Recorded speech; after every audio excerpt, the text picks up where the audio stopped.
오늘은 성령의 9가지 열매 중에서 희락, 우리 한번 옆 사람하고 인사 한번 나누겠습니다. 당신은 존귀한 분이십니다. 당신은 존귀한 분이십니다. 당신은 존귀한 분이십니다. 우리 한번 인사 나누겠습니다. 당신 때문에 행복합니다. 당신 때문에 행복합니다. 아멘. 여러분, 성령의 9가지 열매, 여러분 9가지 열매 기억나시나요? 우리 한번 같이 암송을 해볼까요? 우리 신앙생활을 오래 하셔서 성령의 9가지 열매, 이 정도는 다 우리가 암송해야 되겠죠? 네, 우리 한번 같이 암송해 보겠습니다. 성령의 9가지 열매, 사랑부터 시작하죠. 사랑과 희락과 화평과 오래 참음과 자비와 양선과 충성과 온유와 절제. 네, 이 9가지 열매, 우리가 신앙생활을 하면, 우리가 성령 안에서 살면 우리 자연스럽게 우리 안에 성령의 열매가 맺히는 줄로 믿습니다. 여러분, 왜 우리 성도들이 항상 기쁘게 살아가야 되죠? 우리가 너무나 잘 아는 말씀이죠. 네. 데살로니가전서 5장 16절, 17절, 18절에 보면 뭐라고 나오죠? 항상 기뻐하라, 쉬지 말고 기도하라, 범사에 감사하라. 이는 그리스도 예수 안에서 너희를 향하신 하나님의 뜻이야. 여러분, 우리가 항상 기쁘게 사는 것이 하나님의 뜻이라는 거예요. 하나님의 뜻. 어떤 분이 이렇게 얘기합니다. 목사님, 어떻게 항상 기뻐하며 살 수 있습니까? 힘든 일도 있고, 어려운 일도 있고, 시험도 당하는데 어떻게 항상 기뻐할 수 있습니까? 그렇게 얘기를 하잖아요. 그런데 우리 빌립보서에 보면은 이런 말씀이 있습니다. 4장 4절에 보면은 주 안에서 항상 기뻐하라. 다시 말하노니 기뻐하라.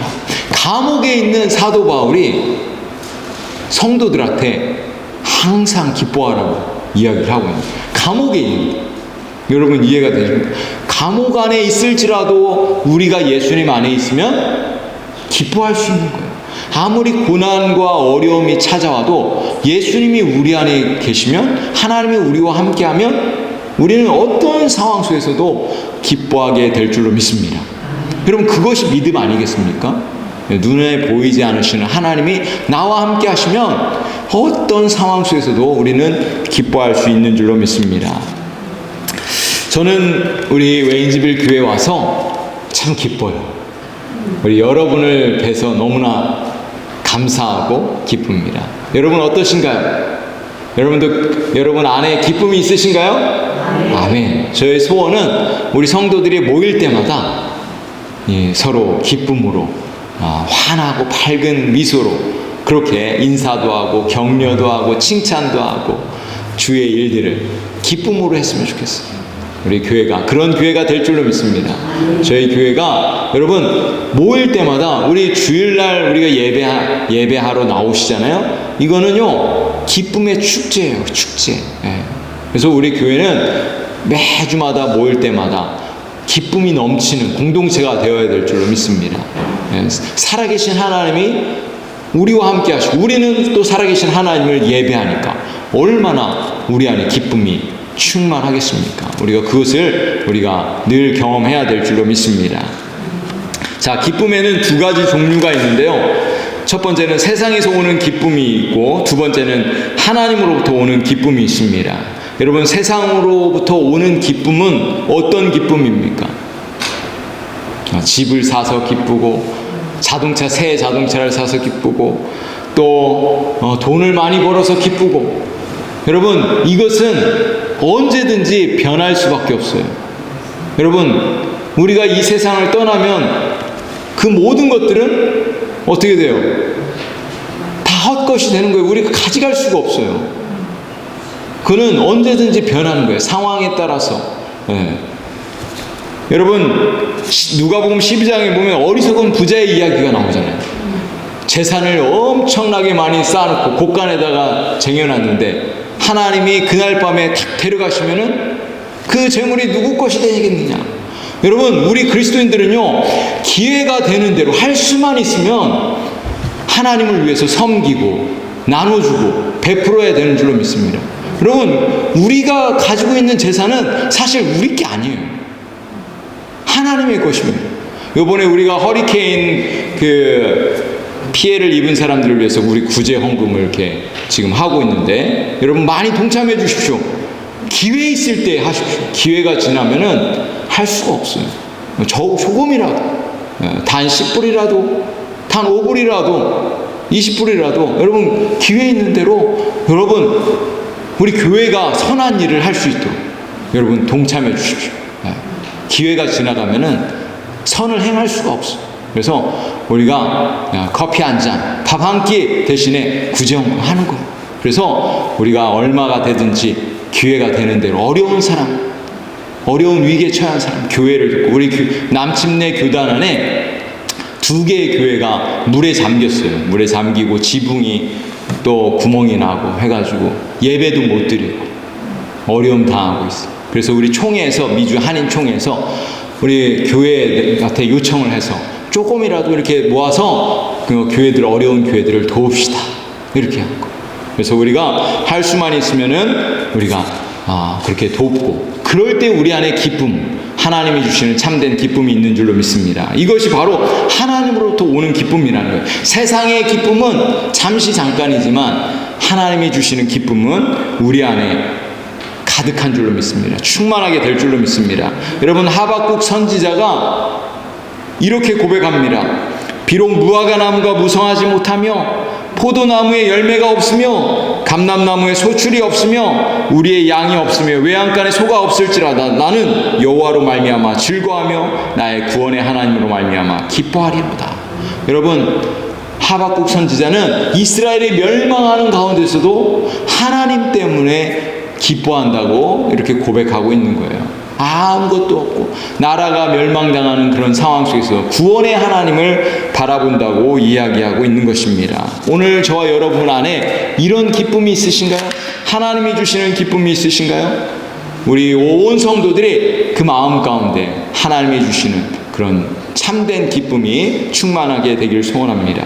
자, 오늘 성령의 열매를 맺으려면, 특별히 이 희락의 열매를 우리가 맺으려면 어떻게 희락의 열매를 맺을 수 있을까요? 첫 번째는 예수 그리스도 안에 있어야 돼요. 예수 그리스도 안에 있어야 돼요. 요한복음 15장에 보면은 예수님께서 포도나무의 비유로 설명을 하시는데, 내 안에 거하라, 나도 너희 안에 거하리라. 가지가 포도나무에 붙어있지 아니하면 스스로 열매를 맺을 수 없음같이 너희도 내 안에 있지 아니하면 그러하리라. 또 이렇게 말씀하십니다. 5절에 보면 나는 포도나무여 너희는 가지라. 그가 내 안에 내가 그 안에 거하면 사람이 열매를 많이 맺나니 나를 떠나서는 너희가 아무것도 할 수 없음이라. 아멘. 예수님은 자신이 포도나무라고 말씀하십니다. 그리고 우리는 가지. 우리가 가지, 예수님은 포도나무. 그래서 우리가 예수님 안에 거하기만 하면 열매를, 풍성한 열매를 맺는다고 이렇게 말씀해 주셨습니다.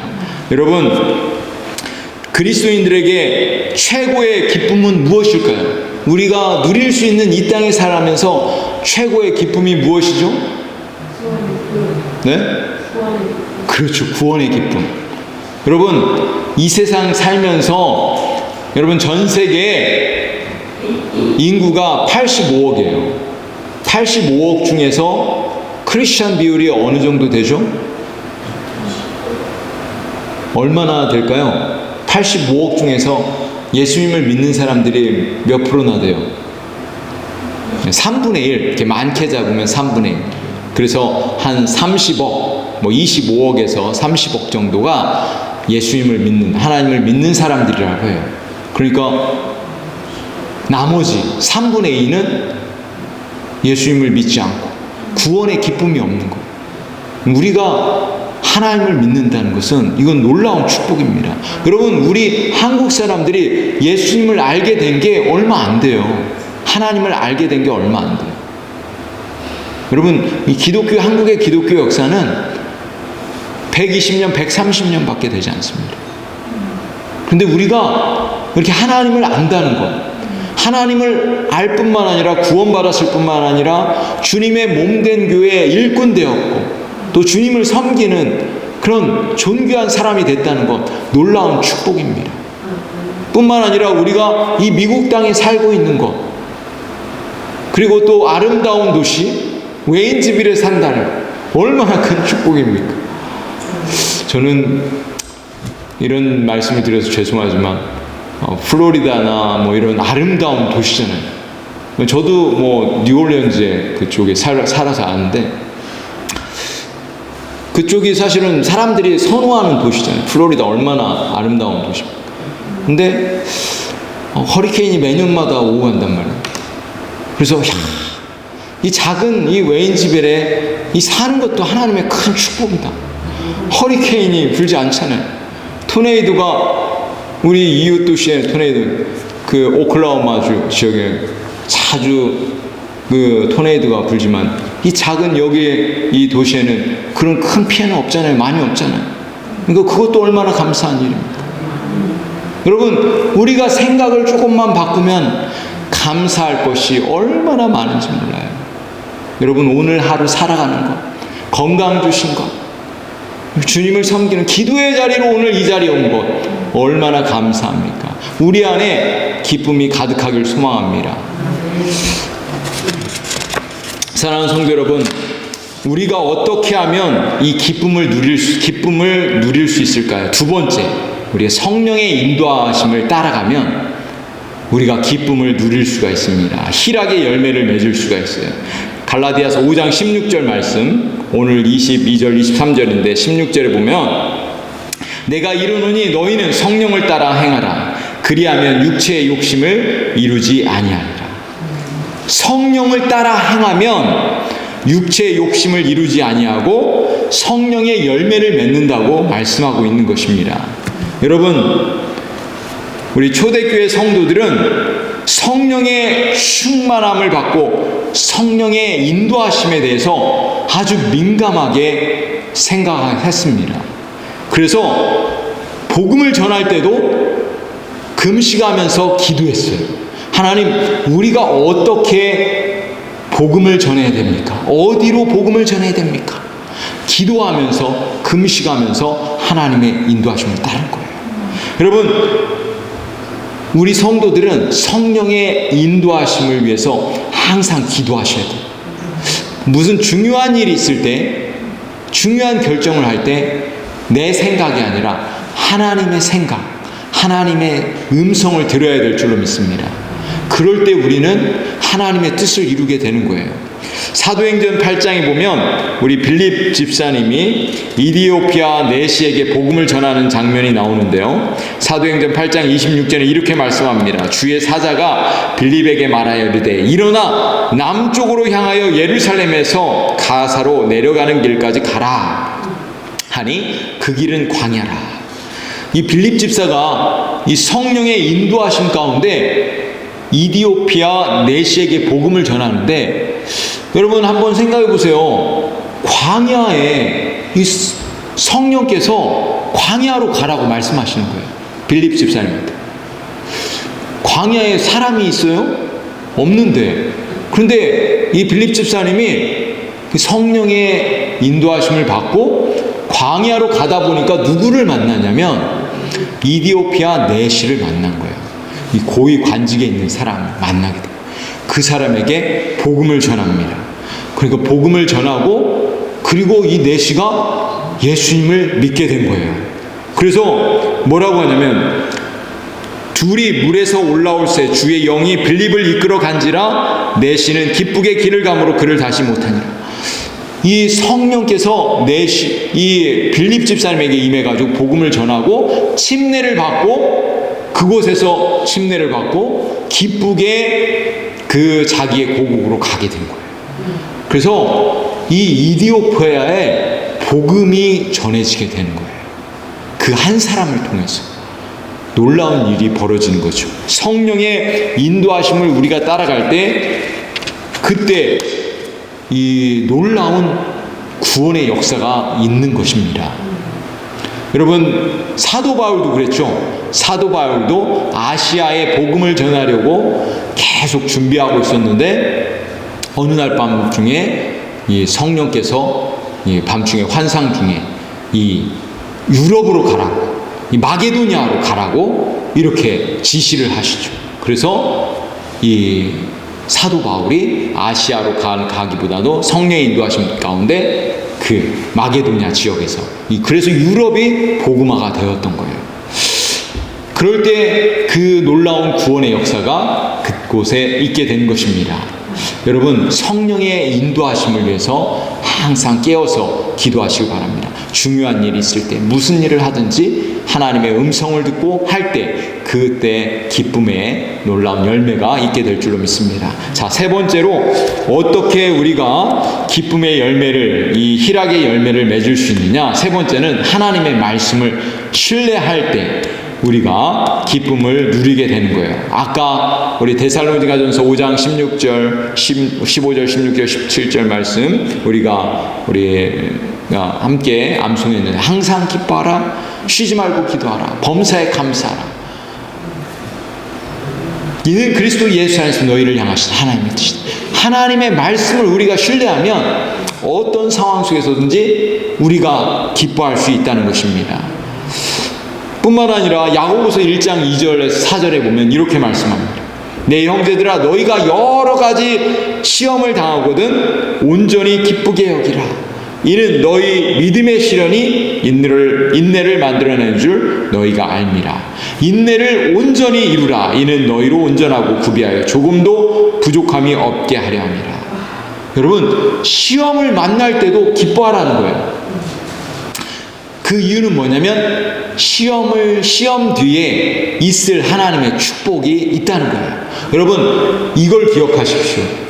여러분이 이걸 기억하시면 여러분 어떤 상황 속에서도 반드시 기쁨을 잃어버리지 않을 거예요. 자, 시험이 찾아온다, 어려움이 찾아온다 그러면은 하나님께서 이것을 통해서 나에게 어떤 복을 주시려고 이 고난과 이 어려움을 주시는가, 이렇게 생각하시란 말이에요. 그리고 참고 견디십시오. 그러면은 반드시 하나님께서 복을 주신다는 거예요. 근데 대부분의 사람들이 이걸 못해요. 생각을 못해요. 고난이 찾아오고 시험이 찾아오고 어려움이 찾아오면 가장 먼저 하는 게 뭐죠? 가장 먼저 하는 게 뭐예요? 화가 나는 거예요. 분노가 일어나요. 원망이, 불평하고 입술로 죄를 짓는 거예요. 그러면은 하나님이 주실 복을 잃어버리는 거예요. 자, 시험이 찾아온다, 어려움이 찾아온다 그러면 그 뒤에는 반드시 하나님이 주시려는 복이 있다, 이렇게 여러분 생각하시면은 어떤 상황 속에서도 여러분이 기쁨을 잃어버리지 않게 될 것입니다. 여러분 믿으십니까? 네. 아멘. 여러분 꼭 기억하시길 바랍니다. 우리 예수님께서도 그걸 얘기하셨어요. 성경에 보면 예수님께서도 마태복음 5장에서 산상수훈을 하시면서 이렇게 말씀하십니다. 나로 말미암아 너희를 욕하고 박해하고 거짓으로 너희를 거스려 모든 악한 말을 할 때에는 너희에게 복이 있나니. 여러분 이해가 되십니까? 여러분이 다른 사람으로부터 상처를 받고 욕을 받고 어려움을 당할 때 우리 예수님 뭐라고 했어요? 기뻐하고 즐거워하라고 말씀하셨습니다. 하늘에서 너희의 상이 큼이라. 할렐루야. 여러분, 우리 크리스찬들은 하나님의 말씀을 기억하셔야 돼요. 여러분 이 말씀을 저와 여러분이 기억하고 있으면은 어떤 상황 속에서도 기쁨을 잃어버리지 않는다는 것을 여러분 알게 될 것입니다. 여러분 하나님의 말씀을 붙드셔야 돼요. 예수님의 말씀을 기억하셔야 돼요. 그럴 때 우리는 기쁨을 잃어버리지 않습니다. 사랑하는 성도 여러분, 우리가 신앙생활 하면서 때때로 어려움이 찾아올 때가 있어요. 고난이 찾아올 때가 있고 시험이 찾아올 때가 있습니다.